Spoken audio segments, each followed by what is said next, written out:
Dia Justiça está de volta, discutindo hoje a regulamentação dos crimes cibernéticos. Nossos convidados são o Dr. Zé Henrique Portugal, analista de sistemas e assessor do senador Eduardo Azeredo, e o advogado Alexandre Ateniense, que é um especialista nesse assunto. Doutor Alexandre, eu encerrei o bloco citando uma frase do marqueteiro João Santana, defendendo liberdade total nas campanhas políticas pela internet. O senhor acha viável isso? Extremamente viável e necessário. Defendo esse ponto de vista. Nós temos o exemplo próximo da campanha do Barack Obama, que nos demonstrou que a liberdade de expressão através da internet pode ser alcançada e principalmente trazer, durante o processo eleitoral, muito maior transparência e até mesmo aprimoramento de alguns recursos que hoje não são utilizados através da captação de doação de campanhas, mas principalmente para poder fazer com que o político esteja mais próximo do eleitor, ou que o eleitor se sinta mais próximo dos políticos. Doutor Zé Henrique. Olha, eu divido um pouco porque o americano, 70% dele, no mínimo, tem gente que fala de 85%, é ligado na internet. No Brasil, nós não chegamos a 25%. Então, acho que a gente tem que medir exatamente esse poder, no caso dos Estados Unidos, e esse poder dentro do Brasil. O que eu achei de positivo na lei é que não permitir realmente, ou então, eu não sei como é que eles vão fiscalizar, não sou eu que vou fiscalizar, mas eu vou diminuir a questão do uso do poder econômico através da internet. Eu estou nesse métier técnico, eu sei realmente que quem tiver mais dinheiro vai realmente poder chegar mais rápido, porque vai instalar rádio, né?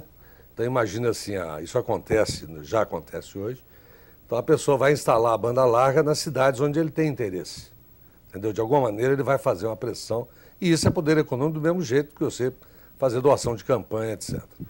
Agora, a lei tem uma outra questão que não está aí bem discutida por todo mundo, e que está me preocupando muito, que é a volta do voto impresso. É um retrocesso na sua avaliação? Um retrocesso absoluto. Eu acho que nós podemos, e os analistas de sistemas de maneira geral, muito embora eu não possa falar aqui por ninguém além de mim mesmo, os analistas de sistemas entendem que você possa ter formas eletrônicas de auditar o que está acontecendo dentro das urnas.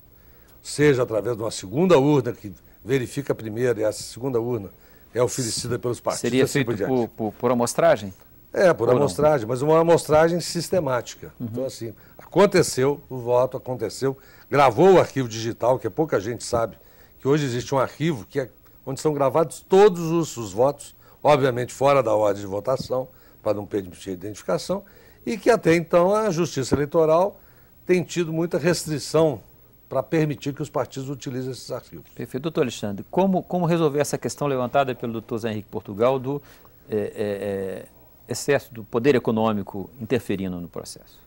Eu acho que isso sempre vai acontecer. É difícil a gente ter instrumentos eficazes para poder coibir esse tipo de situação. Mas nos mecanismos tradicionais de comunicação, em jornais e emissoras de televisão, é possível estabelecer um controle maior?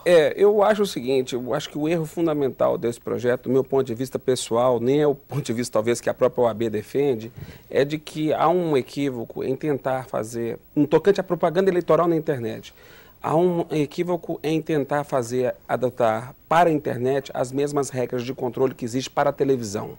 E são mídias completamente diferentes. A interatividade da internet é muito mais ampla do que a própria televisão em alguns aspectos.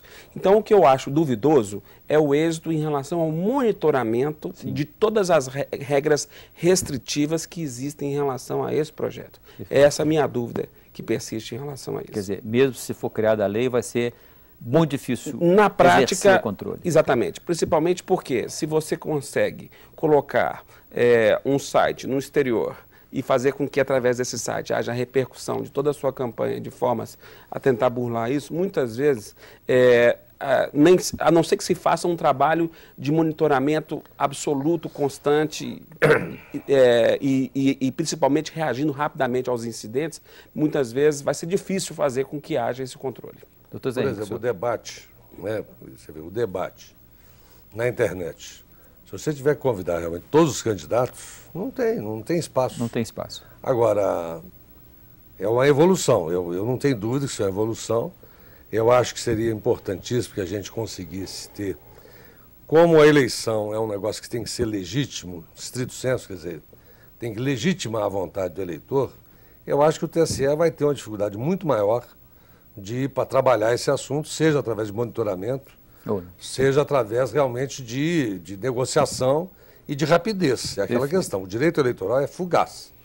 São 90 dias apenas que eles têm para decidir qualquer coisa. Doutor Zé Henrique Portugal, para a gente encerrar o programa, eu queria que o senhor, muito rapidamente, quase numa frase, dissesse para a gente, voltando ao projeto lá que está aguardando a votação na Câmara dos Crimes Cibernéticos, a sua expectativa em relação à aprovação dele pela Câmara e sancionamento, o senhor acha que virá?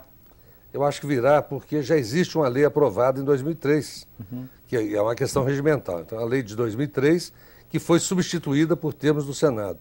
Aquilo que foi retirado... existe um projeto de lei aprovado na Câmara. Existe um projeto de lei aprovado na Câmara ainda não é lei. Não é lei. Perfeito, você corrigiu. Agora, o que foi aprovado no Senado substitui essa lei de 2003. Aquilo que for retirado do projeto do Senado, que foi aprovado ano passado, vai fazer valer o quê? O texto de 2003. Então, nós temos uma lei. Agora, e como é que vai ficar? Se alguém não concordar com a lei de 2003, esse é o papel do Poder Executivo, está na Constituição. Ele vai ter que vetar aquilo com que ele não concordar.